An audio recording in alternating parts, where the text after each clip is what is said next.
Olá, pessoal, bem-vindos ao Papo de Bari. Eu sou a psicóloga a doutora Marcela Abreu Rodrigues e estou aqui junto com meu amigo, mais um Papo de Bari, Cícero Menezes. Você que está nos ouvindo no Spotify e você que quer nos ver, siga a gente e olhe a gente no YouTube. Você que quer seguir a gente nas redes sociais, pode me seguir no @psi_marcela_abreu e o Papo de Bari é @papo de Bari. Olá, Cícero, tudo bem? E aí, minha irmã, tá tudo jóia? Tudo jóia. Mais um episódio, né? Mais um episódio, nosso quarto. Falamos episódio. juntos, ó. Coisa boa. Estamos em sintonia já, tá ficando melhor o negócio. Tá ficando bom, né? Bom, sejam bem-vindas, sejam bem-vindos a mais um Papo de Bari. Eu sou o psicólogo Cícero Menezes, sou mestre em psicologia, trabalho com obesidade e cirurgia bariátrica. E hoje a gente tá recebendo uma convidada, não é? Uma endocrinologista. É verdade. Vai render aqui hoje. Vai hoje, render. Gente. Bom hoje papo hoje. Vai. Então a gente vai se apresentar, né? Ela vai se apresentar. E seja bem-vinda, Cris. Me fale aí um pouquinho de você, se Com quem apresente. que estamos falando aqui hoje? Bem, obrigada pelo convite, por estar aqui. É uma honra muito grande. Estou curtindo todos os episódios e, assim, adoro esse tipo de conversa, né? Essa conversa informal que a gente vai alinhando aí as ideias e os nossos pensamentos. Bem, eu sou de Brasília, me formei na UNB e fiz residência em São Paulo de clínica e endocrinologia. Fiquei lá um tempinho e voltei para Brasília, então já estou aqui, já tem mais 10 anos novamente com consultório e trabalhando na área que de fato eu sou apaixonada, né? A endocrinologia mexe muito comigo. Gosto de todas as áreas e tenho um carinho grande por essa área da obesidade que me despertou muito, tanto durante a residência, mas também depois nos atendimentos durante esses anos todos, porque eu vejo que é uma área dentro da endócrino que a gente consegue trazer mais conforto, mais esperança, talvez para esses pacientes que sofram tanto de uma doença que é tão mal julgada e muitas vezes maltratada. Então, estou aí, já tem esses 10 anos aqui em Brasília e super feliz em poder cuidar dessas vidas. Coisa boa. Bom demais. Cris, mas vamos falar seu nome completo, pra gente não... Seu nome e sobrenome, né? Porque a gente... A gente estava conversando aqui fora dos bastidores, a gente viu que é um nome que as pessoas podem errar. Eu, inclusive, errei, né? Erramos, né? Erramos. Sempre erramos. Cris, fala como que é seu nome e sobrenome, pra quem for te procurar depois, me fale. Cristina Blankenburg. Meu Instagram nem tem esse sobrenome exatamente para não gerar essa dificuldade de me achar, né? Quando eu tive e-mail com esse sobrenome, os e-mails não costumavam chegar muito bem. Então, meu Instagram é @doutoracris.endócrino, tá? Então, tá lá escrito bonitinho o meu nome, como é que faz, né? E só achar lá que é fácil ter os contatos. Ótimo. A gente vai... Gente, pra quem tá nos vendo, vocês vão ver que eu e Marcela, a gente vai umas horas mexendo no celular, porque a gente tem umas colinhas, sabe? A gente tem umas colinhas. Aqui é preparado. A gente tem uma pauta, né, gente? Pauta. A gente não é jornalista, a gente tenta ser, mas a gente não é. Porque senão a gente fica aqui 2 horas, né? É verdade. Então, vamos começar? Bora.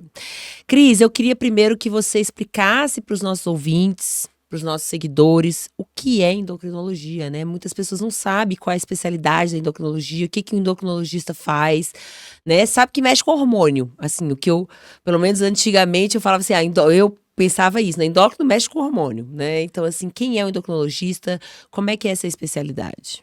Bem, que bom que você pensa no hormônio, porque muita gente pensa que é só obesidade. É verdade, mas isso é verdade. Né?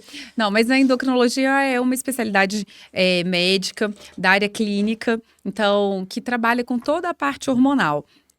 A gente tem várias subespecialidades, porque praticamente todos os sistemas têm algum hormônio influenciando ou trabalhando nessa área. Então, vai desde hormônios da hipófise, então tem a área da neuroendocrinologia, que trabalha com a parte de hormônios hipofisários, a parte de diabetes, que também é uma área grande da endocrinologia. A gente também está na parte hormonal de parte de hormônios sexuais, então puberdade, crescimento, desenvolvimento, menopausa, essa fase inicial da vida das meninas também, né, de menarca, acne. Então, a gente abrange tudo isso. Além da suprarrenal, que também é uma glândula importante do nosso corpo, que produz importantes hormônios que estão aí influenciando e são hoje também alvo, né, de muitos tratamentos e de muitas condições clínicas que os pacientes apresentam, além da parte óssea, que também tem, né, dentro da endócrino, toda a parte metabólica do cálcio e do osso. Então, é uma área realmente muito extensa. E a parte que às vezes o pessoal tem dúvida, né, o que é o metabolismo? Né? Por que é endocrinologia e metabolismo, né? Então, é exatamente isso, todo esse funcionamento celular, o gasto energético, como que as nossas células, os nossos tecidos usam essa energia para o seu pleno funcionamento. Então, as doenças metabólicas influenciam em várias outras áreas da medicina e está extremamente relacionado ao endócrino. Ótimo. E Cris, qual é a relação da endocrinologia com a obesidade? Ou com o tratamento da obesidade? Bem, a obesidade como doença, né, ela é muito recente. Foi assim, aceito na sociedade pela OMS há poucos anos, né? 2013 a OMS classificou a obesidade como uma doença que dentro da área da saúde a gente sabe disso quando tem um CID, né? Então tem um númerozinho que identifica esse problema. E desde então, se tem muito estudo, e aí a gente hoje considera, né, um dos nossos maiores órgãos endócrinos, o tecido adiposo. Porque o tecido adiposo foi se descobrindo que ele produz hormônios. Qual é o conceito de hormônio? Hormônio é uma substância que é produzida em um local e ele vai ter uma ação em outro local. Então, quando a gente tem essa conversa, né, de uma produção aqui, mas a ação dele é em outro local, isso é a caracterização de um hormônio. Então, foi visto que o tecido adiposo antigamente que era considerado o quê? Só um tecido térmico nosso de proteção, né? Então, protege impacto, mantém temperatura. Hoje se entende que não, que ele produz várias dessas substâncias que vão ter ação à distância, cérebro, outros órgãos, no controle desse gasto energético e no armazenamento de energia que é essencial para a nossa sobrevivência, né? Inclusive também na questão da fome e saciedade, né? No processo de fome e saciedade, não? Isso, os hormônios, né, que são as citocinas do tecido adiposo, então a mais famosa e que a gente tem maior conhecimento, a leptina, que é um hormônio que controla saciedade, ela é produzida pelo tecido adiposo. Então, isso daí faz com que esse tecido seja considerado uma glândula endócrina também. Entendi. Interessante. Isso é recente, né? Assim, e acho que a maior evidência que a gente tem, uma das maiores evidências que a gente tem da doença, a obesidade, né? Isso. O fato de que com essa doença você acaba tendo eu sei porque eu estudei isso também, a questão da resistência à leptina, né? Você acaba tendo uma resistência a esse hormônio e aí a sua sensação de saciedade fica alterada, né? Exatamente. Isso é interessante, isso é bem interessante. Cris, e ainda dentro desses processos de tratamento para a obesidade, ainda existem preconceitos, estigmas para a utilização de medicamento para tratar a obesidade? Como é que você observa isso? Muito intenso, muito intenso. Isso é o dia a dia. Eu acho que não tem nenhum dia meu de atendimento que eu não escute uma história ou uma frase ou algo, né, de preconceito nesse tratamento. Vindo dos pacientes como próprios deles, né? Então, os próprios pacientes têm preconceitos e estigmas no tratamento medicamentoso, assim como de outros profissionais da área da saúde, médicos aos montes. Então, talvez por essa relação de ser muito jovem, uma doença, uma classificação como doença muito jovem. Então, a gente tem realmente um déficit, né, no aprendizado. Eu acho que hoje, dentro da formação dos médicos, esse assunto é extremamente superficial. Isso eu vi nas semanas passadas que eu fiz alguns stories sobre isso e que eu conversei com uma estudante de medicina, exatamente isso, né? Durante 6 anos de faculdade, é uma faculdade de período integral, durante 6 anos, e existe uma aula de obesidade na nossa formação. Nossa, caramba, uma aula? Isso, uma aula. Mas assim, quando tem aula de doenças cardiovasculares e de... Você só fala a doença, a obesidade, Isso. mas você não Então, aborda... antigamente, quando eu me formei, isso ninguém nem falava. Hoje, né, a conversa que eu tive com essa estudante já coloca assim: a obesidade contribui aqui para essa doença cardiovascular. Ponto final. Ponto final. Como? Qual é a alteração que ela está trazendo? Por que que ela traz essa, né? Como Por que que ela gente- participa da doença? E o mais importante, assim, como que a gente pode tratar, né? Eu acho que, assim, é o que eu sempre falo para os meus pacientes. A gente tem uma notícia ruim. A notícia ruim é que você tem uma doença crônica, progressiva, recidivante. Essa é a notícia ruim. A notícia boa é que tem tratamento, gente, né? Tem tratamento. Aí vamos para a pergunta que a gente fez, a questão do estigma, né? Que você falou, por que você acha que existe esse estigma e como que você consegue... Se você consegue quebrá-lo, como que você consegue quebrá-lo, assim, por que as pessoas têm tanto preconceito? O que eu escuto eu tenho medo de viciar, né? Eu escuto muito isso, de ficar dependente da medicação, ou então um sinal de fraqueza, né? Eu uso a medicação porque eu sou fraco, não dou conta sozinho, então para que essa medicação, né, vergonha às vezes. Então, assim, como é que você faz, como é que você aborda isso? A obesidade, ela era os tipos de tratamento e a forma desse conhecimento ser uma condição de escolha, muitas vezes julgado como uma condição de escolha, trouxe esses preconceitos. Então, antigamente, tinha-se muito esse conceito de que para emagrecer, a pessoa precisa comer menos e malhar mais. Então, é uma decisão própria. Se você não tomar essa decisão de fazer isto, você não vai ter sucesso no seu tratamento, não tem como. E os medicamentos que nós tínhamos para tratar eram medicamentos que inibiam a fome. Ponto. Então, é isso. Vamos fechar a boca que vai dar tudo certo, né? Então, eu acho que com o advento aí que eu acredito que mais trouxe esse conhecimento para nós foi entender a doença e o processo da cirurgia bariátrica. Porque eu acho que veio daí a ideia de que tinha algo a mais. Não era só fechar a boca. Tanto é que no início, os primeiros procedimentos visavam fechar a boca das pessoas. De uma O forma... objetivo da cirurgia bariátrica era esse, vamos né? fazer algo mecânico, vamos colocar isso entre Isso, aspas, né? Para a né? pessoa Você tinha comer menos. Ali, Gente, O nossa. estômago pequeno, o bypass. A banda? Não, a banda gástrica. banda, desculpa, né? a banda. Isso, a banda gástrica, que era simplesmente fazer com que a pessoa não caiba comida, Sim. né? Então, veio daí. Então, você vê que bem no início também, inclusive a cirurgia bariátrica, acreditava-se que era comer pouco. A gente tinha que fazer alguma coisa para a pessoa comer pouco e ponto final. Ponto né? final. Então, hoje as pessoas ainda carregam muito esse conceito com elas. E então, se é uma decisão minha, se eu que preciso fazer, eu que preciso resolver a minha situação, por que você vai me dar um remédio para isso? Por que eu vou operar meu estômago se meu problema é na cabeça? Né? Fala É muito isso que o isso. pessoal fala. Então, a gente tem que mostrar, né, que não é assim. Existem esses hormônios, então existe uma alteração na leitura desses hormônios, que é a resistência à leptina. Então, as pessoas produzem o hormônio, só que o hormônio não vai lá e dá o recado dele. E isso não se resolve com comida, a gente não resolve, né, parando de comer.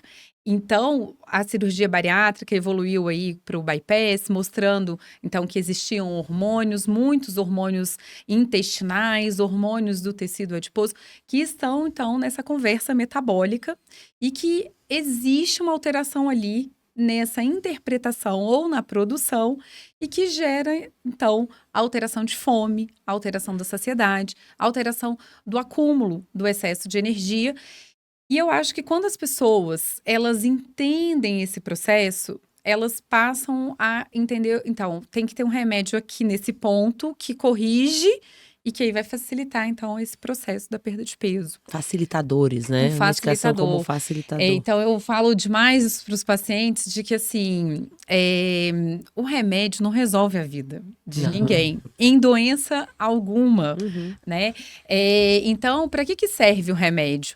O remédio serve para melhorar a funcionalidade do organismo e, a partir dali, as suas atitudes, o seu comportamento, o meio ambiente, que tem muita influência, conseguir gerar o resultado desejado. Sim, até porque a própria medicação também faz parte do ambiente. Quando a gente fala em alteração do ambiente, eu falo isso muito para os meus alunos, inclusive. As pessoas acham que ambiente é só céu, mal, então é só o que está de fora. Só né? a casa, né? Não, e é só o que está de fora. Então, assim, o ambiente também, querendo ou não, a medicação vai alterar o seu ambiente interno. Quando eu falo em ambiente, eu falo tudo que é físico, né? Que a gente consegue manipular, observar. Então, a medicação vai alterar esse ambiente. Uma coisa interessante que você falou da questão da cabeça, né? Muitos pacientes falam assim, porque eu vou operar, quando a gente falando a gente vai entrar um pouco na questão da cirurgia, mas só para um adendo, né? Eu opero o estômago, mas não opero a minha cabeça. Quando você opera, quando você faz a cirurgia, você opera, você muda, altera, sim, questões relacionadas ao sistema nervoso central, né? A sensação de fome, saciedade. Então, isso é muito Muda a interessante. cabeça Muda a mesmo, né? cabeça, muda a cabeça mesmo. É claro que questão de comportamento, de você, né? Que senão a gente também não ia trabalhar. Precisa também ser treinada, precisa também ser ensinada. Mas a gente sabe que tem essa influência hormonal aí, né? E o que é bom disso que a gente está conversando é como esses processos evoluíram, né? verdade. O quanto depois, né? Só para quem está nos assistindo, assim, só para entender, né? Não sou médico, a gente vai trazer médicos que trabalham com cirurgia bariátrica, mas só para quem está nos acompanhando, a banda gástrica ajustável, né?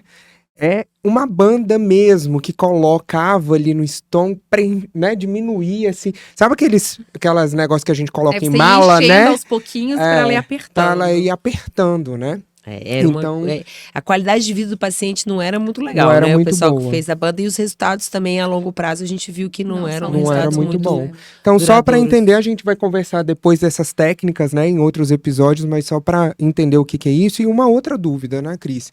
Já que a gente está conversando ainda sobre medicamento e sobre essa resistência de alguns pacientes aderirem a esse tratamento medicamentoso, você percebe que os pacientes que fizeram uso de medicamento e acabaram tendo, né, uma recidiva no quadro da obesidade, eles têm mais resistência? Eles não têm? Como é que você observa isso no seu dia a dia? Acontece, é real essa resistência e tem uma explicação fisiológica, né? E tem também, eu acho, uma questão ambiental, comportamental, psicológica desses pacientes que se sentem frustrados com o reganho de peso. Cada vez que a gente tem um processo de perda de peso, o organismo ele nasceu para sobreviver. Então, ele tenta se manter e tenta manter todos os nossos tecidos estáveis. Eu aprendi isso com uma aula muito interessante, que assim, se a gente perde sangue, o nosso organismo vai fazer com que a medula óssea trabalhe mais e reponha aquele sangue que foi perdido. E quando a gente perde gordura, o corpo faz o mesmo movimento. Então, ele vai querer recuperar. Então, existem mecanismos de readaptação metabólica que faz com que, cada vez que eu tenho alteração do meu peso, na minha quantidade de gordura corporal, o meu corpo ele é informado via hormônios lá no cérebro de que algo errado está acontecendo. E aí, esse organismo vai ter mecanismos, então, de compensar para voltar para o que ele era antes. Por isso que a gente tem esses processos de reganho e por isso que a manutenção da perda de peso é tão complicada, porque a gente está trabalhando ali contra um sistema que ele deseja voltar. Então, quando o paciente já fez uso não só de medicamentos, se ele já perdeu peso com dieta, com atividade física, com remédio, com o que for que ele tiver feito, a tendência, se não tiver uma programação de manutenção, vai ser, de fato, voltar a ganhar. Isso gera uma frustração quando Muito você não grande. entende. E aí a pessoa, muitas vezes, tem que culpar alguém. E quando tem medicamento envolvido, a culpa é do remédio. Então, quando você está dizendo que essa manutenção, a gente entende que são manutenções em relação à alteração do ambiente. Isso que a gente aqui entende que algumas coisas devem permanecer. Mas você está dizendo que também, em alguns casos, é necessário a manutenção e a continuidade desses medicamentos? Desses medicamentos. Uma vez que a doença é crônica e recidivante, ela merece tratamento. E crônico, né? Então, usar medicação para sempre. É meio pesado, muitas vezes, a gente falar isso. E os pacientes também dão uma, né, rateada. Mas, para alguns casos, para sempre. E vai ser sempre o mesmo? Ah, mas um dia ele perde o efeito? Ele não perde o efeito. Um dia a doença está evoluindo. E aí, aquele remédio não tem mais a potência suficiente para controlar a alteração que está acontecendo. Então, a gente precisa trocar, a gente precisa associar, assim como acontecem nas outras doenças. E aí, muitas vezes, eu uso isso muito no meu dia a dia, muita gente coloca o comparativo com outras doenças. Né? Vamos lá, se fosse diabetes, você não ia tratar para sempre? Né? Não vem essa pergunta dos pacientes com diabetes. Doutora, que dia eu vou parar de tomar esse remédio? Eles não me perguntam isso. Hipertensão também, né? Eles vão perguntar o quê? Que dia que a gente vai trocar? Ah, nossa, li que sai um remédio novo, será que ele é melhor? Posso trocar? Então, a pergunta geralmente vem nesse sentido. Na obesidade, isso é a primeira pergunta quando a gente prescreve um medicamento. Até quando eu vou usar? É parecido, só que na obesidade é mais difícil, porque ela é uma doença visível. Então, ninguém sabe que a pessoa que está ali sentada comendo uma barra de chocolate tem diabetes. E ninguém vai julgar essa pessoa por isso, porque não está escrito a glicose na testa dela. Então, você está lá comendo sua barra de chocolate e ninguém está te olhando. Ah lá, tá vendo? Diabético, safado, que não consegue se controlar, está comendo doce. Por isso que a glicose dele é 400. Por isso que passa mal o tempo todo. Por isso que passa Ninguém mal, vai fazer né? isso. Não tem. Então, na obesidade, o fato de ser uma doença visível, você tem muito mais dificuldade nessa questão medicamentosa. Porque, olha ali, tá tomando remédio, tá fazendo não sei o quê, mas tá sentado comendo um sanduíche. Gordinho safado, que não tem vontade de se cuidar. Né? Então, E é o estigma, né? complexo. E é desse jeito que as É pessoas desse julgam, falam, né? Impressionante isso. A Mari trouxe isso também, essa questão de ser uma doença visível, né? Isso é uma coisa bem marcante. O que a torna diferente das outras. Que torna diferente das outras, o que torna o estigma muito maior, a dificuldade muito maior. E mais violento, É. né? Porque o estigma nessas situações, ele é muito mais violento com essas pessoas. Muito mais, né? muito mais. E Cris, assim, já que a gente está falando dessa continuidade, esses medicamentos viciam, eles podem viciar? Como é que é essa situação?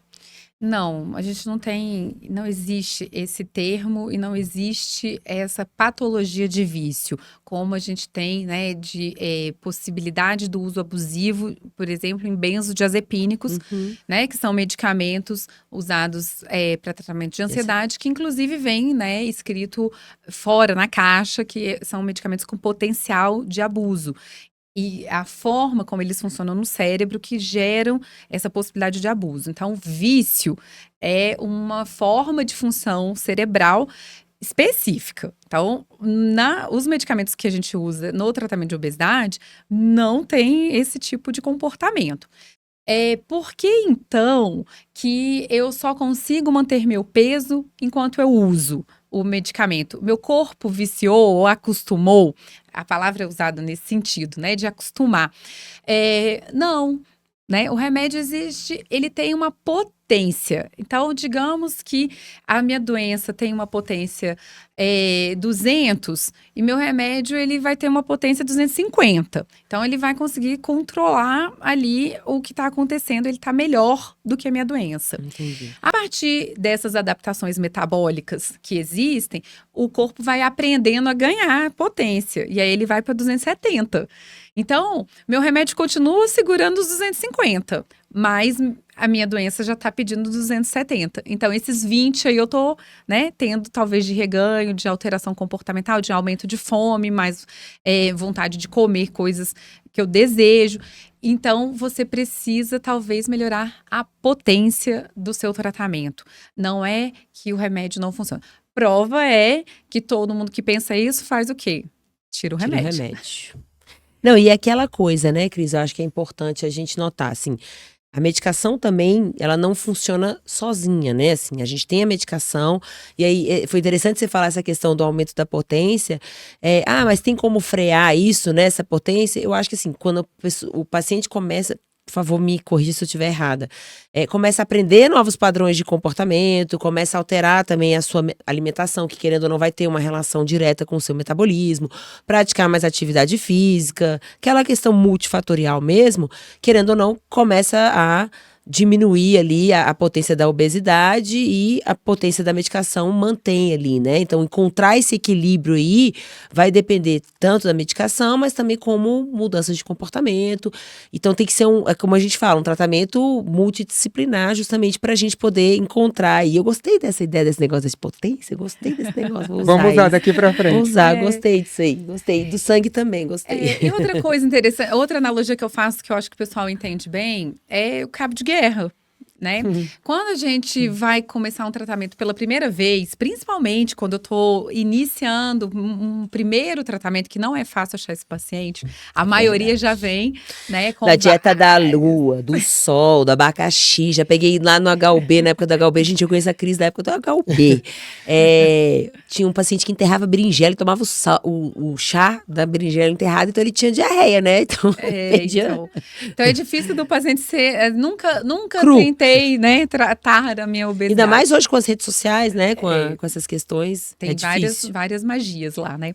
Então, se a gente vai puxar a corda ali, o lado de lá, que é o meu metabolismo, eles estão quietinhos. Então, eu puxo um montão, ela vem de uma vez, né? Que é o que a gente chama, inclusive, de janela de oportunidade metabólica, que é o início que você tem a melhor resposta desse tratamento. Então, o corpo responde muito fácil. Por quê? Porque a corda estava frouxa. Então, eu vou lá e puxo. A hora que eu comecei a puxar, o lado de lá acordou. Aí ele vai puxar também. E aí é a gente achar esse equilíbrio aí de manter, então, a minha corda para o meu lado, mas, né, eles vão segurar. E quem tá puxando essa corda? Então, é todo esse ambiente, comportamento, exercício, medicação, controle de ansiedade, controle do estresse, minha qualidade de sono, minha alimentação. Então, todo mundo tá puxando essa corda. E o remédio também. Então, o remédio, ele é uma parte dessa força.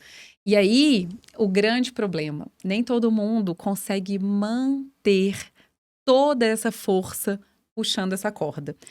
Então, os problemas acontecem nessa hora. Eu fazia exercício pra caramba, quebrei o pé, tive que operar, vou ficar 3 meses sem poder fazer exercício. Tive um falecimento na família, um adoecimento na família, o estresse aumentou, tive que parar alguma coisa, volto a ganhar peso. E aí as pessoas não entendem muitas vezes que é todo esse conjunto que está trabalhando. E às vezes o remédio que tinha um papel bom, agora ele não consegue, porque tem lá o estresse atrapalhando. Entendi. E aí eu preciso pensar em todas essas questões para decidir o melhor segmento. Sabe o que é legal? A gente tem um paciente em comum e estava passando por uma situação específica e eu achei muito legal uma coisa que você falou para ele. Eu falei, gente, que bacana. Diante dessa situação, ele voltou lá na crise e ele tinha mantido o peso dele. E a Cris chegou assim pra ele e falou assim, ó, diante do que você tá passando, do que você tá acontecendo na sua vida, manter é muito bom. Você tá muito bem diante dessa situação. Eu fico toda arrepiada. Porque realmente eu achei isso, assim, fantástico. Porque, assim, a gente cobrar uma coisa ali, toda essa mudança de comportamento, todas essas pessoas nessa corda aí, diante de uma situação, era uma situação realmente muito estressante, não dava. E ele, mesmo diante disso, conseguiu manter o peso. Uma pessoa que convive com obesidade, convive há anos com obesidade, ainda ter que, né, é difícil manter esse equilíbrio e o horizontal, foi isso que você falou, o horizontal, para quem estava sempre subindo, é muito bom. É um sucesso. É um sucesso, exatamente. Então isso é muito interessante, isso é muito importante para as pessoas que convivem com obesidade e para os profissionais de saúde também. Vem essa perspectiva, né, de que o horizontal, o manter diante, a gente tem que entender aquele paciente, a gente tem que ter empatia e ver qual é a situação, né, esse ambiente, quem tá puxando essa corda nesse momento, por que não tá, por que tá, né, então isso é importante, é bem importante. E isso, assim, é muito bom também, né, Cris, que a gente percebe o quanto que esse paciente tem que, às vezes, lutar contra a maré, né? É aquela escada rolante descendo e o paciente subindo a escada rolante. Então, assim, quantas outras coisas ele precisa se adequar e lutar contra a maré para ele, de fato, conseguir manter, né? Às vezes, é o parceiro ou a parceira que precisa, de fato, estar junto dentro de casa, né? A questão de filhos que precisam ajudar. É aquilo que a gente sempre fala, né, Marcela? A questão do suporte adequado às necessidades do paciente, né? Exatamente. Então, isso tudo que você está dizendo é muito importante para o paciente que nos ouve, que nos vê, entender que o fato dele estar tentando já é uma grande força, já é uma grande conquista, né? Que é um reconhecimento, primeiro, que ele tem uma doença, que ele precisa melhorar, das questões que ele anda passando, e que ele vai persistindo, porque também é um processo de persistência, né? Isso. Ali, todo dia. E as pequenas conquistas precisam ser comemoradas. Exatamente. Parece uma besteira isso. É. Mas quando a gente está falando do tratamento para a obesidade, as pequenas conquistas precisam ser comemoradas, que é isso. Manter já é uma grande conquista, né? E estabelecer metas que sejam reais, né? Eu acho Perfeito. isso muito importante, a gente Entendendo estabelecer isso, porque às vezes a gente na consulta, a questão médica, eu falo que as outras áreas que trabalham com obesidade, vem o paciente com mais frequência, muitas vezes, do que nós. Sim. E aí, muitas vezes numa consulta a gente pensou, né, e planejou uma meta. Mas vai saber o que aconteceu entre uma consulta e a outra. Então, a gente precisa ouvir muito esses pacientes, porque, eu coloquei, era real, era uma meta real, era possível para ele perder 5 quilos entre uma consulta e a outra. Uhum. Só que teve uma intercorrência, aconteceu algo, teve uma viagem inesperada, né? E o resultado não foi aquele. E aí a gente precisa olhar e falar assim, mas tá tudo bem. Eu entendi o porquê que foi esse o resultado. E eu acho que isso traz para os pacientes uma calma. Então, foi isso. Porque hoje a gente está tão, assim, eu vejo o processo é tão acostumado. A culpa é do remédio, a culpa é do remédio. Isso ia falar, não, o remédio não fez efeito, o doutora. remédio, tá? Eu viajei lá tomando remédio, não adiantou nada. Então, mas será que a gente tivesse viajado sem o remédio, teria sido pior? Então, a gente precisa valorizar cada acontecimento e cada um vai responder de uma forma a esses acontecimentos. Cris, eu acho que isso que você está trazendo é um recado para nós profissionais da área de saúde. É verdade. Né? Porque muitas vezes o profissional de saúde olha, você só perdeu 5 quilos. Você só perdeu 5 quilos, né? E aí os pacientes chegam lá no consultório. Cícero, meu médico disse que eu perdi 10 quilos e que foi pouco. Aí eu falo, tá, quanto tempo você demorou na sua vida, ao longo da sua vida, para perder 10 quilos? Quando foi? Né? Então a gente precisa, de fato, ter profissionais de saúde. Então você, profissional de saúde... Hashtag né? fica a dica. Fica a dica. Cris, já que a gente tá falando sobre todas essas Só uma coisas, coisinha né? também que eu acho que uma lição que é muito importante aqui, gente, é a gente quebrar esse preconceito em relação à medicação. Né? Eu falo isso não Perfeito. só na questão do tratamento da obesidade, mas a gente trabalha com saúde mental. Eu sou uma psicóloga que quem me conhece, quem é meu paciente, eu não tenho nada contra, e muito pelo contrário, eu acho que é tecnologia, né, que vem ao nosso favor. Gente, medicação é uma coisa muito bem pesquisada, né, Cris? É uma coisa que as pessoas pesquisam, passam anos para desenvolver uma medicação. Então, assim, se é uma ferramenta que vai facilitar você tratar a sua doença, por que não usar, né? Por que não usar ela? Por que ter tanto preconceito? É claro que o uso indiscriminado, gente, não. Né? Que Sem orientação, também que é o que não. acontece É o que acontece muito dentro da obesidade. Está acontecendo nesse momento e a gente está, de novo, tendo que vencer o que está acontecendo, as falas, as reportagens, as mídias sociais colocando. Mas eu acho que é uma batalha social.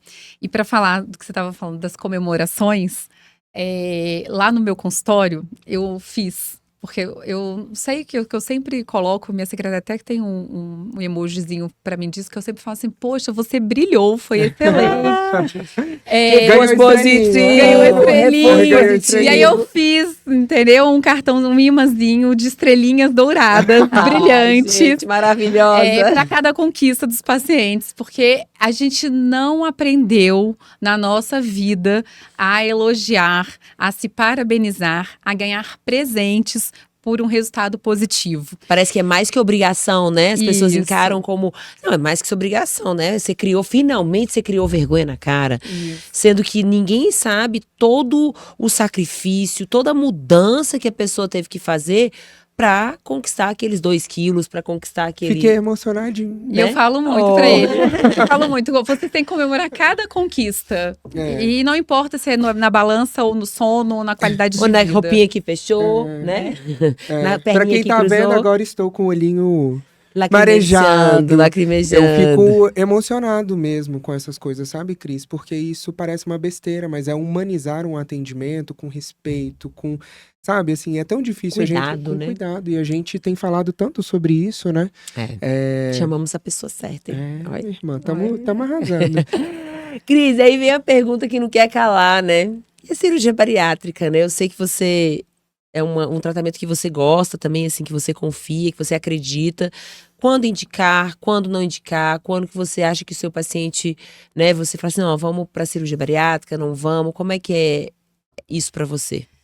Bem, a cirurgia, ela é um remédio, Um tratamento. né? É um tratamento. Então, concordo.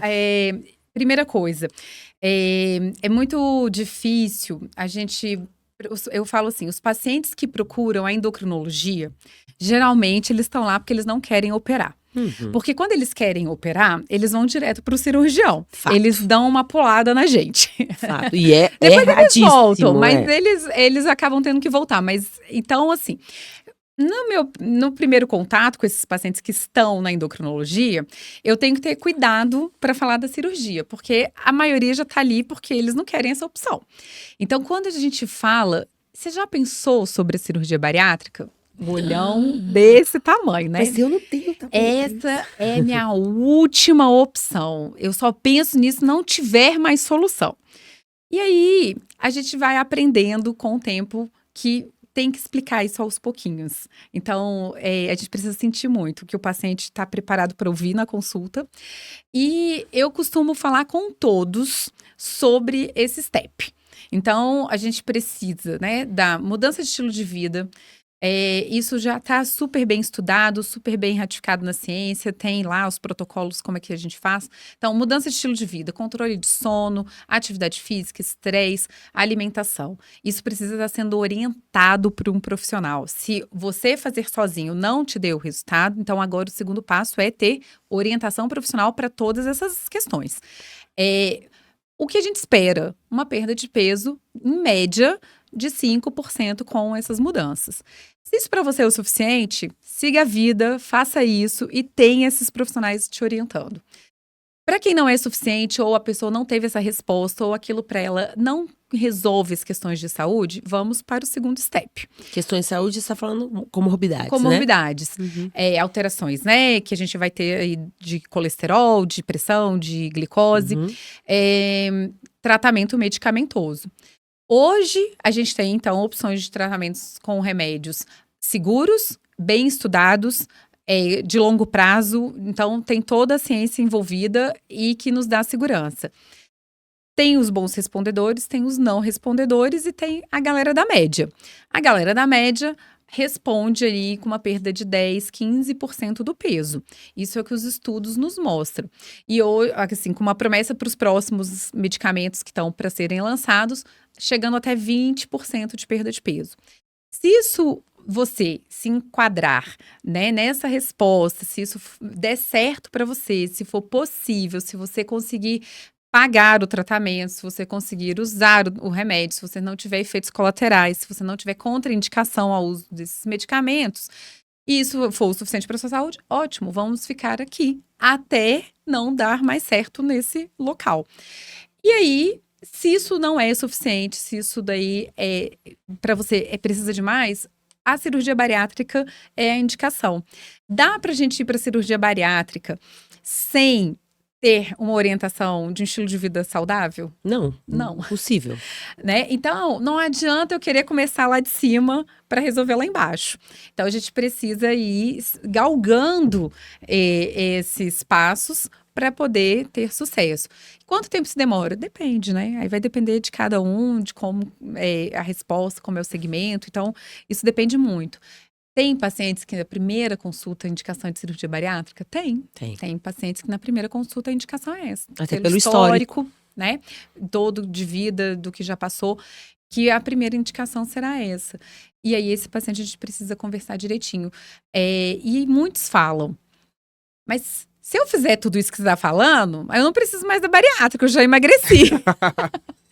Então, não. Existem pessoas que fazem tudo isso e estão ainda com obesidade. Não porque elas não são competentes, mas porque elas têm uma doença mais grave.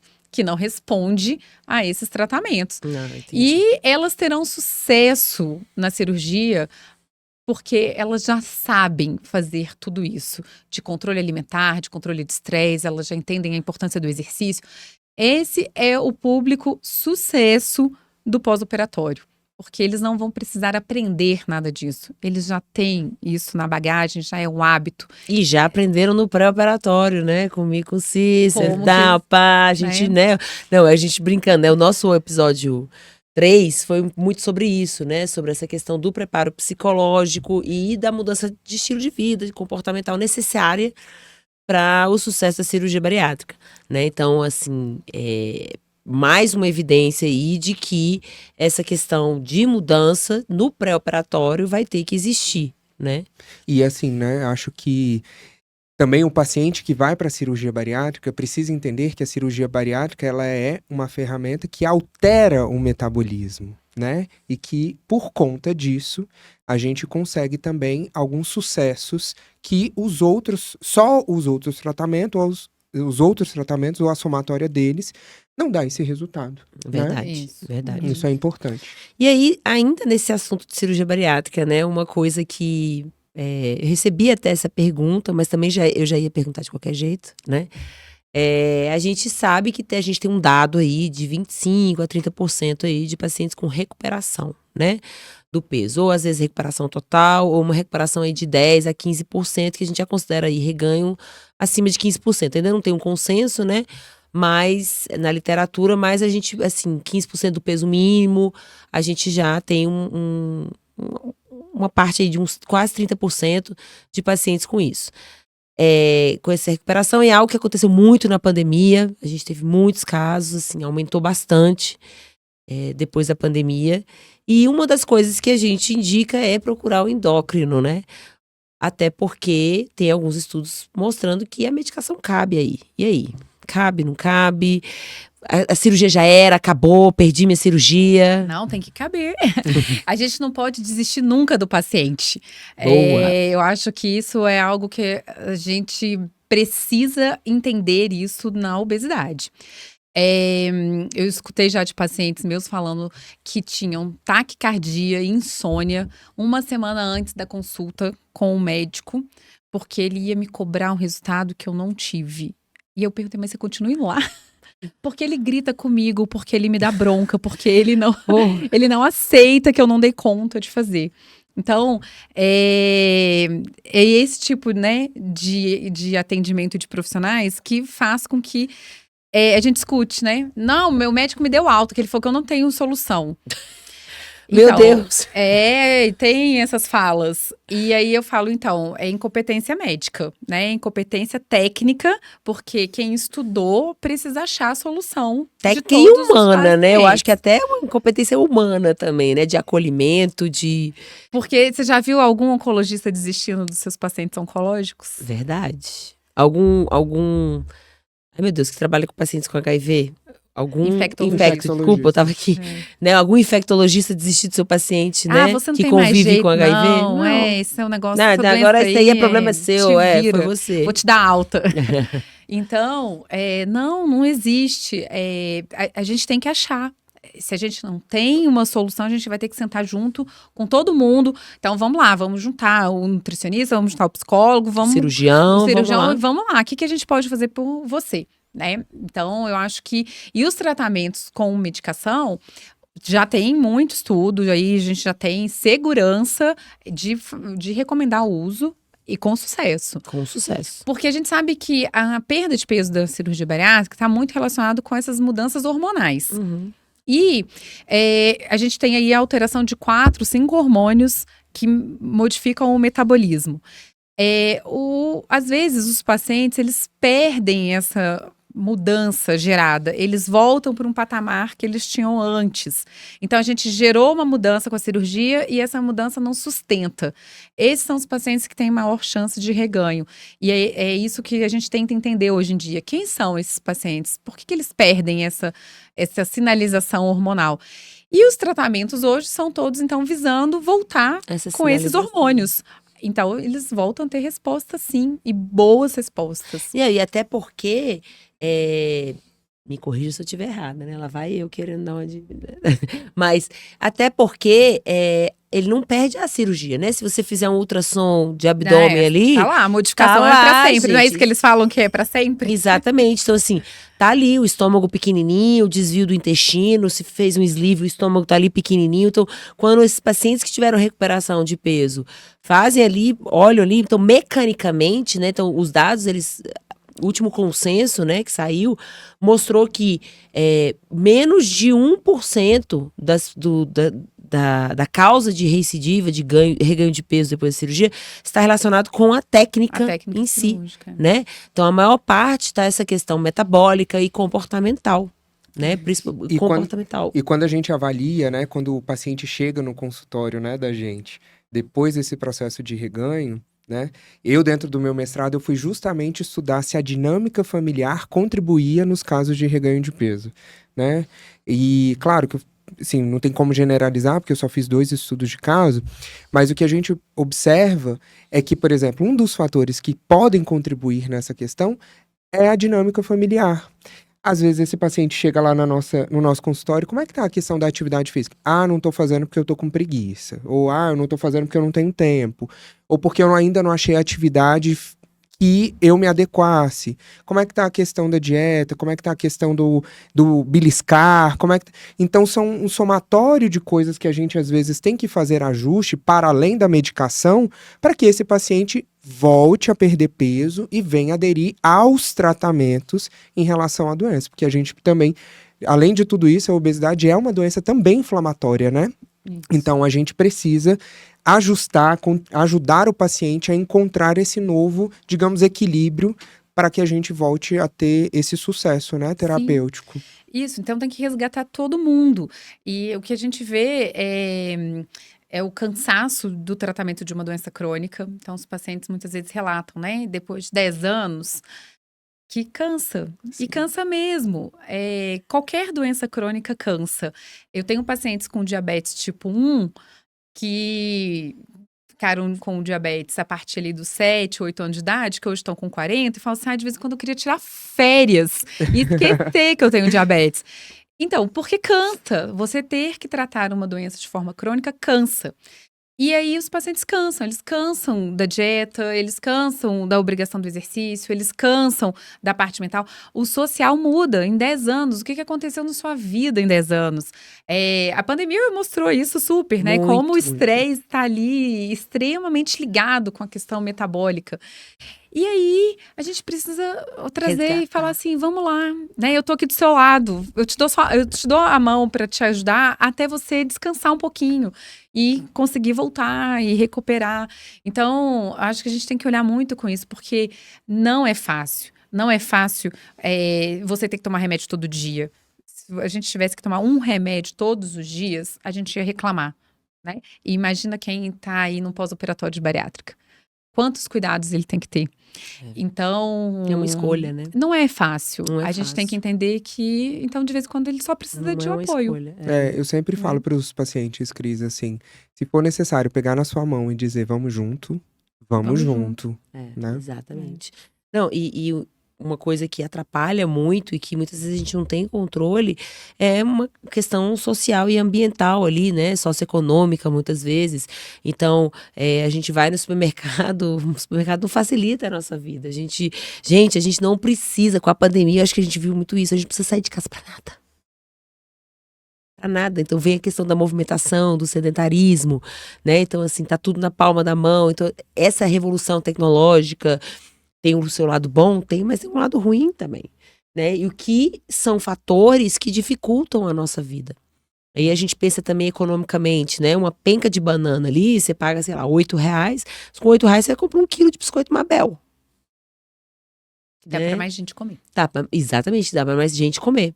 Então, assim, são coisas que muitas vezes, vamos dizer assim, atrapalham o nosso trabalho e que a gente vai ter que lidar. Por causa disso, eu vou desistir do paciente? Né? Não vou. Assim, né? é muita falta de recurso, né? Exatamente, a gente vai ter que o quê? Ensinar, orientar e pedir ajuda, inclusive, para colegas, né? Pra gente poder ter esse tipo de orientação com o paciente. Então, essa questão de não desistir é muito importante. Então, você que é paciente, procura um profissional de saúde que não desista de você. Em nenhuma área. Em nenhuma área, exatamente. Principalmente um profissional de saúde, né? Que a gente está aqui falando da obesidade, que não desista de você, porque é difícil mesmo. Não é uma escolha, né? É uma coisa difícil. A gente sabe que tem dificuldade, que tem muitas coisas que dificultam esse processo. Mas existe tratamento. Então, assim, a gente tem que também... Existe tecnologia, existe tratamento, existem ferramentas, existem profissionais extremamente capacitados para lidar com a doença, né? Vamos para a pergunta dos nossos seguidores? Vamos. São perguntas boas. Marcela vai começar agora as perguntas dos seguidores. A gente podia fazer assim, perguntas dos nossos seguidores. Tananana. Aí, agora a gente, Cris, tá brincando que a gente vai começar a colocar uns barulhinhos em algumas etapas do programa. Essa é uma delas. Agora é a hora do pergunta do ouvinte. Então, eu achei bem interessante essa pergunta, assim, bem específica, tá? Como se trata a obesidade em pessoas trans? Porque pessoas trans muitas vezes têm que fazer reposição hormonal, né? Muitas vezes não. Todos, né? Todos. Fazem reposição hormonal, fazem todo esse tratamento. Tem como tratar? E não sei se essa reposição, um efeito colateral é o ganho de peso, eu não sei como é que faz isso. E tem como tratar? Então, a gente vai tratar como a gente trata em qualquer outra pessoa. A pessoa pode desenvolver obesidade por N motivos, não necessariamente da reposição hormonal, certo? A reposição, geralmente isso daí é o transfeminino, que vai ter que usar estrógeno, né? Então, o estrógeno é um hormônio que gera um maior ganho de gordura corporal e ele não prioriza tanto massa muscular. Então, a gente pega uma pessoa que vinha, né, de um organismo recebendo testosterona, que é um hormônio que prioriza a musculatura. Por isso que os homens têm mais músculo do que as mulheres. As mulheres têm mais gordura do que os homens. Isso é fisiológico. E aí a gente começa a bloquear essa testosterona e vamos colocar estrógeno. E estrogenizar uma pessoa para a gente ter essa mudança corporal, a gente está falando de doses muito altas para aquele organismo, porque as mulheres já estão acostumadas com esses valores altos de estrógeno a partir da puberdade. Entendi. Então, vai ter um ganho de gordura. E isso é inerente do tratamento do transexualismo. Então, a pessoa também tem que ter essa orientação de que ela vai ter ganho de gordura, porque o corpo feminino ele é composto de um tecido adiposo maior. Uhum. Então, a gente vai precisar disso. O próprio tecido adiposo produz uma parte desse estrógeno. E isso é bom. Então, para fazer essa transição, Uhum. é uma vantagem. Então, a gente vai ter que avaliar em relação à questão se é realmente um ganho de peso excessivo, esse excesso de gordura que está vindo vai trazer alterações metabólicas, de controle de glicose, resistência insulínica, algo que eu vou precisar intervir. Vai ter que ser tratado como qualquer pessoa que tenha essas alterações. Entendi. Quando a gente fala do transmasculino, aí a gente está fazendo o contrário. A gente está bloqueando estrogênio e colocando testosterona. A testosterona é um andrógeno que costuma dar um pouco de ganho de gordura visceral, né? Por isso que os Que é na homens... região abdominal, né? Por isso que os homens costumam ter mais gordura na barriga e as mulheres mais de coxa e culote. Né? Então, isso é relacionado à questão hormonal. Então, quando a gente usa doses muito altas também da testosterona, a gente pode ter um ganho de gordura ali abdominal, mas a tendência é de ganhar massa muscular. E aí, é a mesma coisa se a gente vai ter problema com isso, faz parte do processo do uso hormonal. Então, a gente vai ter que avaliar se é excesso ou se é o esperado que aconteça mesmo. Entendi, mas tem como tratar. Tem como tratar. Tem como tratar. Muito bom. Entendi. Nossa. Isso é bem importante. Bem legal, né? Eu fiquei curiosa, porque eu não sabia. Cris, vou ler aqui um relato de um dos nossos ouvintes. Vamos lá. Tenho 56 anos, sou bariátrica de bypass, há 18 anos, com pouco reganho. Ela não relata qual foi o reganho. Porém, minha diabetes voltou. Estou desesperada. Não quero usar insulina de novo. Perdi 43 quilos. Claro que a gente não está analisando o caso na sua totalidade. Mas para essa paciente, como é que a gente pode tratar essas questões? É a questão do preparo e do que se vende para o paciente de expectativa. Isso é uma questão que a endócrino bate muito, de cura, né? Nós não estamos propondo cura de obesidade, nós não estamos propondo cura do diabetes com a cirurgia metabólica, nós estamos propondo uma melhora de saúde, uma facilidade de controle e um melhor resultado de expectativa de vida. Então, eu acho que a gente tem que ter muito cuidado no alinhamento dessa expectativa futura. Porque os pacientes, às vezes, ou foi falado, ou eles entenderam, né, que seria para sempre a cura. E aí a gente vê a questão, né? Eu queria voltar para o IMC de 23. Então, mas essa foi a ideia? Se a gente saiu de um IMC de 50, a ideia era que a gente colocasse você no IMC de 23. Nós não estamos aqui para transformar as pessoas, né, em modelos. Nós estamos aqui para trazer saúde, bem-estar, qualidade de vida, redução de mortalidade. Então, a gente tem que agir dentro do que é possível. Diabetes melhora com a cirurgia bariátrica? Claro, a gente sabe que melhora muito quando a gente tem um diabetes de início recente, 1 ano aí de diagnóstico. E esse diabetes está relacionado ao ganho de peso, ao excesso de peso.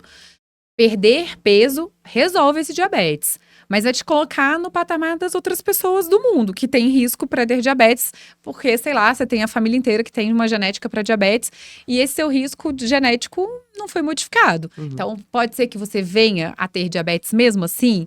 Pode ser. Então, não é um grande problema. A gente sabe que diabetes, se eu desenvolvo diabetes aos 30, 35 anos, eu tenho uma redução de 12 anos de expectativa de vida. Meu Deus! Se eu desenvolver diabetes aos 60, eu tenho 3 anos de perda de expectativa de vida. Então, ótimo. Se eu resolvi lá aos 30 só fiquei diabético aos 60, valeu. Foi ótimo. Sim, sim. O resultado da cirurgia foi excelente. Então, eu acho que a gente tem que pensar muito nisso.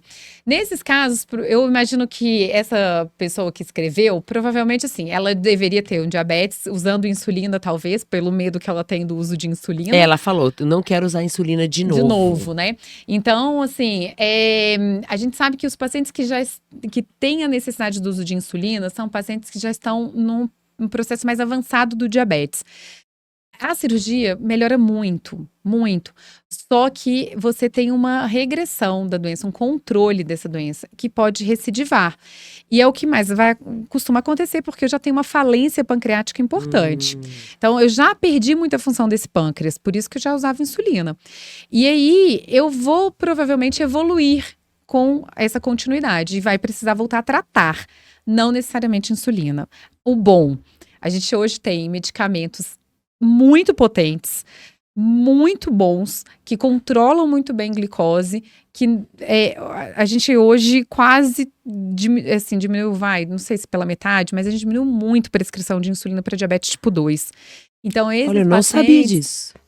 Hoje a gente olha assim, a redução é incrível, do tanto que a gente não precisa mais lançar mão de insulina com a potência que a gente tem dos medicamentos novos. Gente, coisa boa, não sabia. Então, esses pacientes geralmente vão ter um bom controle, mesmo sem insulina. Tem muito remédio para usar, tem muita opção. Ótimo. Então ela não agora, precisa ficar com medo, né? Não precisa. Agora pega o leque. É porque as palminhas. É verdade. Cris, estamos aprendendo muito. Outra coisa que a gente recebe muito, né, que eu recebi, o hipotireoidismo engorda. Vamos começar com o hipotireoidismo, depois a gente vê outra coisa que também sempre aparece. Então, depois pode ir lá no meu Instagram, eu fiz um post só sobre isso. Show! Qual é o Instagram mesmo, Cris? Fala aí pra galera. doutora.cris.endócrino. Boa. Exatamente, porque o hipotireoidismo, né, a gente recebe muito assim, não, eu tenho obesidade, e até pra tirar aquela culpabilização que existe muito, né? Então as pessoas procuram justificativas muitas vezes pra tirar aquela culpabilização, ao invés de falar assim, não, a culpa não é minha, né? Eu tenho uma doença, mas assim, procuro justificativas no sentido, tipo assim, acomoda. Agora não, Acomoda, é o hipotireoidismo, é pronto. isso, não tem o que fazer, né? Então, o que a gente tem? O excesso de gordura corporal, excesso de peso e o que está envolvido aí nessa obesidade, processos inflamatórios, a resposta inflamatória da obesidade, gera alteração na produção do hormônio tiroidiano. Então, muito mais comum a obesidade levar à alteração hormonal da tireoide do que a alteração hormonal da tireoide levar à obesidade. Então, esse é um ponto olha. importante. Quando eu tenho hormônios tiroidianos muito descompensados, então eu tenho um hipotiroidismo que está descompensado, eu tenho edema. A falta do hormônio tiroidiano causa, primeiro, acima de tudo, retenção hídrica. Então, você tem um edema do subcutâneo, que a gente vê bem no exame, às vezes no rosto, você fica ali com o olhinho mais inchado. E a hora que você trata, isso melhora, mas é água. E aí, você vai perder 3, 4 quilos, talvez, desse edema que o hipotiroidismo grave te dá. Então, não tenho esperança de que você vai tratar um hipotiroidismo e vai perder 20 quilos. Porque não tem essa relação tão intensa. Então, tem esse lado. E o outro é que talvez essas alterações... E aí, o que a gente vê muito comumente, o hipotiroidismo subclínico. Que é quando eu altero o TSH sem ter alteração do hormônio tiroidiano, que é o T4. E aí, esses pacientes, eles têm o TSH alterado pela inflamação da obesidade. Se eu resolvo o peso, eu resolvo a tireoide sem tratar a tireoide. Então, é uma comorbidade, né? É. Entendi. Então, a gente tem que prestar atenção nessa esperança também que às vezes os pacientes vão ter, né? Então, mas eu tenho, e aí eu trato meu hormônio super regular, faço tudo direitinho, meu tratamento. Eu tenho dificuldade de perder peso por causa disso? Não, não tem. Entendi. Olha, agora sim. Vrá! Chá, vrá! E aí também, Cícero, né? Não sei se você recebe isso, mas assim, a gente que é da saúde mental, a questão dos antidepressivos, né? Como sendo um efeito colateral, o ganho de peso. Esse sim, tem muita relação. E aí o paciente quer abandonar o antidepressivo, então a avaliação tem que ser muito minuciosa, né? Muito minuciosa. Eu costumo falar o seguinte, aí sim a gente tem uma relação importante, e aí sim a gente precisa muito da ajuda dos psiquiatras, na avaliação desses pacientes, na indicação desses tratamentos e nas opções, porque igual no diabetes eu tenho várias opções de tratamento, na psiquiatria eu tenho várias opções de tratamento. Tem estudos mostrando quais são os medicamentos que estão mais relacionados com ganho de peso e alguns como neutros, em relação a isso. O que significa neutro? Eles não vão interferir nem em ganho, nem em perda de peso. Tá. Então, isso é um estudo, isso é o que a ciência fala. Mas a gente tem que ouvir o paciente. Tem paciente que tem uma sensibilidade maior, que esses medicamentos funcionam diferente no corpo deles. E eles têm direito de falar, olha, eu observei que depois desse remédio ficou mais difícil. E aí o pessoal fala, não, mas esse aí não tem nada a ver, esse aí não tem relação não. Então, não tem na ciência, no papel. Mas para a pessoa talvez sim, é esse o motivo. Então, isso precisa ser considerado e avaliado. Existe uma opção de troca? Existe algo melhor? Quando não existe, o que eu costumo falar para os pacientes é o seguinte, a psiquiatria, as doenças psiquiátricas têm uma certa prioridade. Porque se eu tenho uma depressão grave e o medicamento leva ao ganho de peso, se eu não tratar essa depressão, vai ganhar peso também, porque a pessoa vai ficar em casa. E até porque tem uma correlação aí entre depressão e obesidade. Mas a pessoa vai estar em casa, ela não vai querer ir ao médico. Ela não vai Se eu funcionar. falar pra ela que ela tem que fazer dieta, que ela tem que ter algum controle alimentar, ela não tem energia pra pensar sobre esse assunto. Então não adianta. Exato. Então eu preciso que a doença psiquiátrica esteja controlada pra eu poder intervir na parte metabólica. Então, dá pra perder peso usando antidepressivos que geram ganho? Dá. A gente tem que compensar isso, de alguma forma. Então, eu tenho casos, inclusive uma paciente que foi para a cirurgia bariátrica, um quadro de transtorno bipolar grave. Ela usava mais de 7 medicações para controle. E E a gente foi, e eu conversei muito com o psiquiatra dela, ele falou assim, eu concordo, eu falei, eu acho que vai melhorar o processo inflamatório, vai melhorar a resposta dela ao tratamento muitas vezes, e eu vou conseguir fazer com que ela saia de casa para fazer exercício. Não, e a gente tem até estudos mostrando que a cirurgia bariátrica, ela melhora muitos quadros, né, de saúde mental. Então, muitas pessoas, antigamente, a gente recebia muito como a questão da saúde mental como uma contraindicação para a cirurgia, né? Então, o paciente bipolar, ele não pode operar. Não, não é contraindicação, desde que esteja controlada, né? E a gente, muito pelo contrário, a gente vê que a cirurgia bariátrica, a cirurgia metabólica, ela promove uma melhora, tanto porque o paciente consegue funcionar melhor, né?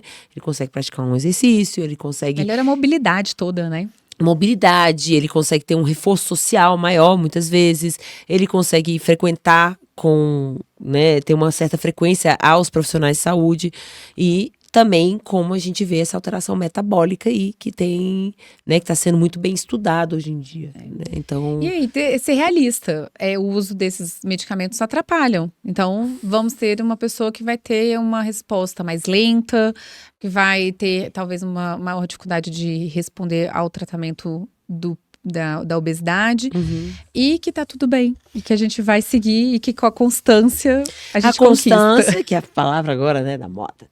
E constância também, eu acho que o mais importante é a gente criar expectativas que sejam, né, que você começou aqui o programa falando, que sejam reais, né, expectativas que sejam de acordo. Ser honesto com o paciente, ser claro, manter uma relação de, né, olha, o que é possível é isso, isso te satisfaz, isso, né? Isso tá ok. A sua medicação vai atrapalhar um pouco, Sim. você não vai perder o mesmo peso que o fulaninho da rede social. Não se compare. A gente tem falado muito sobre Não, é aquela isso. coisa, porque a gente sempre fala que a grama do vizinho é sempre mais verde, né? A Helena fala muito sobre isso, a doutora Helena, que estará aqui no próximo episódio. Ela fala muito sobre isso, então eu acho que essa sinceridade é muito importante. E Cris, assim, já que a gente tá falando sobre essas questões de tratamento e tudo, muitos dos nossos ouvintes são usuários do SUS, né? Essas medicações, quando são para tratamento da obesidade, elas são disponibilizadas no SUS? Infelizmente, não. Esse que é o negócio. Infelizmente, é algo extremamente elitizado na nossa sociedade. Teve, eu acho que em 2019, uma consulta pública para a inclusão da sibutramina no SUS, porque é um medicamento barato, que tem uma aplicabilidade muito boa, com resultados muito bons para um grupo específico de pessoas. Não é para todo mundo. A sibutramina teve um problema muito grande, né, de liberação, com os estudos que saíram sobre ela, mas a gente, como sociedade de endócrino, batalhamos muito e conseguimos manter a prescrição da sibutramina no Brasil. E nessa consulta pública, muito me assustou, porque os comentários de médicos, nutricionistas, educadores físicos, era que, o que adianta dar remédio se depois vai engordar tudo de novo? Então, a consulta pública de inclusão de um medicamento que existe, que está disponível para compra. Se você tiver dinheiro, você pode. Agora, se você precisar receber isso pelo SUS, você não tem direito. Então, não se estava discutindo ali a necessidade ou não de medicar a obesidade, se valia a pena ou não se valia a pena medicar a obesidade, se o remédio era ou não era efetivo. Se estava discutindo ali se deveria incluir o tratamento gratuito ou não. E a resposta dos profissionais foi essa. É aquela coisa que a gente fala, quem mais precisa não tem acesso, porque a gente sabe que aí a gente tem 42% da população, né? O último Vigitel, né? 42% da população, né? 52% acima do peso, 52, e 20% com obesidade. Com obesidade, é isso, desculpa, 52, é verdade, 52% acima do peso e 20% com obesidade.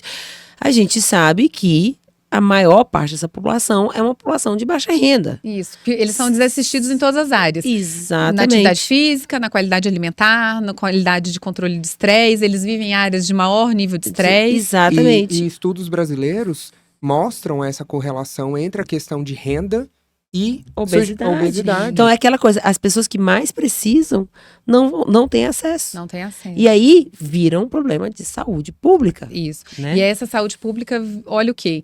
Então, a gente oferece o que é oferecido no SUS. É apenas a cirurgia bariátrica como tratamento. E só 1% das pessoas que precisam fazer a cirurgia bariátrica operam. Então, assim, é o único tratamento oferecido. Não oferecem o segmento do pós, porque é caro também manter o acompanhamento de pós-operatório. E aí está se tentando incluir a suplementação de pós-operatório da bariátrica no SUS, que também nós não temos. E é isso. Então, o que a saúde pública nos ensina é: deixa correr solto, deixa ficar ruim, que depois a gente opera. Só que aí a gente já teve tantos outros gastos, né, com esse paciente nessas várias outras áreas que a gente tem conversado, né, porque a obesidade gera tantas outras comorbidades que esse paciente que ele não tem esse tratamento vai acabar, na verdade, sobrecarregando o SUS em outras áreas que, se a gente tivesse tratado lá no início, com medicamento e com todas as outras coisas que a gente tem conversado aqui, talvez, inclusive, a questão de recursos seria reduzida, né? Exatamente. Os recursos públicos. Hoje, por coincidência, o Dr. Bruno Halper, que está como presidente da ABESO, estava hoje na Câmara, né, Legislativa, aqui em Brasília, na Câmara dos Deputados, numa sessão solene, exatamente sobre obesidade, falando isso, da importância e da responsabilidade que a saúde pública tem em controlar essa doença. E ele tem colocado isso recente, e hoje na fala dele lá na Câmara ele falou isso de novo. Quando o aluno reprova, a culpa é do aluno. Quando a turma inteira reprova, a gente tem que reavaliar o professor. E a turma inteira está reprovando no sobrepeso, porque se eu tenho 50% da população acima do peso, a culpa é de quem? Estamos errando na saúde pública. Não, então isso que é aquela coisa, a culpa é de quem? Ele colocou isso, né? A culpa é de quem? Quando a gente tem mais de 50% da população. Então, é isso, a gente precisa pensar. E, infelizmente, o que a gente vê isso. Em 2019, eu fiquei arrasada lendo esses comentários. Que tristeza. Nossa, não quero ler, não. Cris, assim, a gente ficaria aqui horas. Eu só queria falar uma coisa que é importante. Assim, você que é usuário do SUS, né? Eu acho que é importante, assim, por mais que a gente vê que tem poucos recursos, que não tem o tratamento necessário, mas, assim, a gente tem muitos profissionais bons também no SUS, né? Então, eu acho que não deixe de procurar a sua UBS, não deixe de procurar. Aqui no DF, aqui no Distrito Federal, a gente tem o CEDOR, né? Que é o Centro de Diabetes e Obesidade, Hipertensão e Obesidade, que tem muitas pessoas competentes ali, que acho que fazem de tudo, mesmo não tendo recurso, para tentar promover saúde na população que convive com obesidade. Então, assim, não é para desistir. Eu sou usuário do SUS, não tem tratamento. Não. Procure, né, o seu médico de família, procure um profissional de saúde, que com certeza ele vai, pelo menos, te dar orientação para você ter ali o seu primeiro passo, né? Não desista de você, porque a gente não vai desistir, né? Acho que, assim, o doutor Bruno tá ali na Câmara, acho que tem muito profissional de saúde bom aí também no SUS, que vão estudar e vão tentar ao máximo aí melhorar a sua qualidade de vida. E esse bate-papo aqui, né, trazendo profissionais como você nesse gabarito lá nas alturas, né? É verdade. É pra gente, de fato, trazer esperança para quem nos ouve, para quem nos assiste, trazer de forma técnica e leve, né, assim, com uma linguagem que todo mundo entenda, o quanto é importante tratar a obesidade com humanidade, com acolhimento e com respeito, acima de tudo, né? Cris, a gente ficaria aqui 10 milhões de horas conversando. Tem né? tanta Nossa, coisa, tem né? tanta... Aqui veio um monte de pergunta aqui na minha cabeça, mas eu vou olhando o horário aqui e falei, ai. A gente ficaria aqui mais muitas horas conversando com você. Queríamos agradecer a sua presença, né? Foi uma aula, né? Espero que quem esteja nos acompanhando tenha essa mesma percepção, e eu tenho certeza que vai ter. E antes da gente finalizar, eu queria que você deixasse um recadinho, relembrasse suas redes sociais. Que recado você quer deixar para quem está nos acompanhando, nossos ouvintes? Então, eu acho que assim, eu agradeço muito a presença, o convite. Eu fico feliz de poder. Hoje de manhã eu estava numa reunião falando isso, como eu gosto de falar sobre obesidade, como eu tenho vontade, às vezes, de gritar, né, para todo mundo ouvir, porque a gente precisa melhorar muito. Então, eu acho que o recado que fica obesidade é uma doença crônica, que existe tratamento, que existe tratamentos cientificamente comprovados, seguros, e esse tratamento, ele é feito de uma forma leve. A vida não precisa ser cheia de restrições, obstáculos, dificuldades, um gasto energético gigante para dar conta. A gente pode fazer tudo isso de uma forma feliz, comer feliz, se exercitar feliz, usar medicação feliz. Então, eu acho que é isso que eu tento passar todos os dias para os meus pacientes. Apesar de ser uma doença crônica, cansativa, dá para ser leve. Dá para ser bem leve, bem tranquilo esse processo. Obrigado, Cris. Onde que a gente te encontra, Cris? Então, alguém quer ser consultado por você ou quer tirar dúvidas com você, onde é que a gente te encontra? Bem, aqui em Brasília, eu atendo no meu consultório, que é a Endovita, e também estou na clínica Bela Vita. Então, são 2 consultórios onde as pessoas podem marcar as consultas presenciais. Atualmente, podemos, né, enfim, fazer teleatendimentos. Então, depois, Brasil todo, gente, vão ter acesso à doutora Cris. Então, a gente também marcando as consultas via consultório.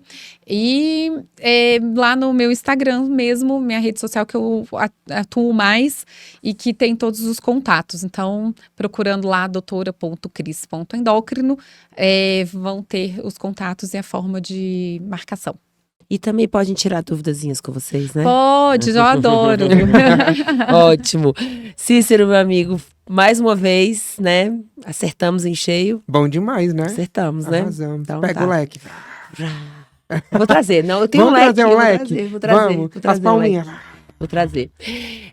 Pessoal, muito obrigada aí pela audiência de sempre, pelo carinho que a gente tem recebido, né? A gente tem recebido muito carinho de todo mundo, profissionais de saúde, pacientes, ouvintes. Então a gente está bem feliz, bem lisonjeado com todo esse feedback.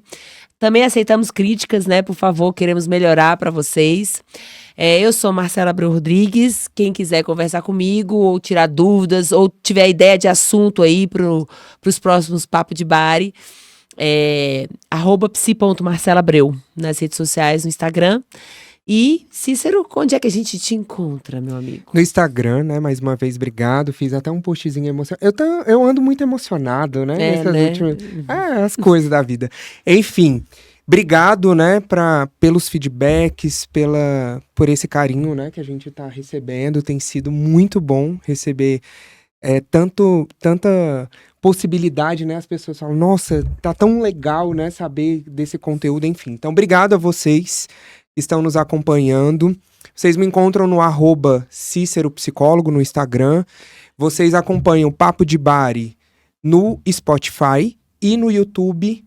Seguem lá, gente. Geralmente, gente, às sextas, às 2h, a não ser que tenha problemas técnicos, mas, como teve já, mas, no geral, sexta-feira, 2h da tarde, a gente lança um episódio. Então, amanhã vai ter um episódio mara. Amanhã não, né? Porque aqui já é o 4º, vai ser o 3º. Quinto, Ixi, vai ter que cortar essa parte, viu? Essa parte Mas final. enfim, a gente vai. Gente, obrigado. Beijo, viu? tchau. Beijo, até.